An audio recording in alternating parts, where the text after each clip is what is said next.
చాలా రోజులు సస్పెన్స్ తర్వాత పాస్టర్ చింతాడ ఆనంద్ ఎస్సీ హోదా రద్దయింది. అతని ఎస్సీ హోదా రద్దు చేస్తున్నట్టు జిల్లా కలెక్టర్ వినోద్ కుమార్ ప్రకటించారు. ఈ మేరకు గెజిట్ నోటిఫికేషన్ కూడా త్వరలో విడుదల చేయనున్నారు. పాస్టర్ చింతాడ ఆనంద్ వివాదం మీ అందరికీ తెలిసిందే.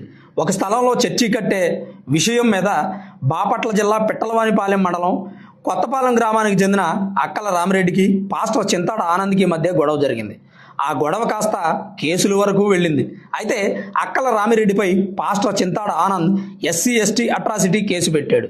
ఈ కేసు కోర్టుకు వెళ్లడంతో హైకోర్టు పాస్టర్ చింతాడ ఆనంద్ క్రైస్తవుడు కావడంతో, అందులోనూ పరిచర్య చేస్తున్న పాస్టర్ కావడంతో మీరు ఎస్సీ ఎస్టీ అట్రాసిటీ కేసు పెట్టడానికి అనర్హులని కోర్టు తేల్చి చెప్పింది.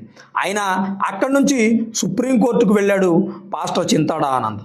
సుప్రీంకోర్టు కూడా హైకోర్టు ఇచ్చిన తీర్పును సమర్థిస్తూ దానిపై వివరణ ఇచ్చింది. ఇక చేసేదేమీ లేక పాస్టర్ చింతాడ ఆనంద్ వెనుదిరిగారు. జిల్లా రెవెన్యూ యంత్రాంగానికి సుప్రీంకోర్టు దిశానిర్దేశం చేసింది. క్రైస్తవాన్ని ఆశ్రయించిన వ్యక్తుల ఎస్సీ హోదా రద్దు చేయాలని ఆదేశించింది. 3 సార్లు సుదీర్ఘ విచారణ జరిపిన తర్వాత పాస్టర్ చింతాడ ఆనంద్ ఎస్సీ హోదా రద్దు చేస్తున్నామని జిల్లా కలెక్టర్ వినోద్ కుమార్ తెలిపారు.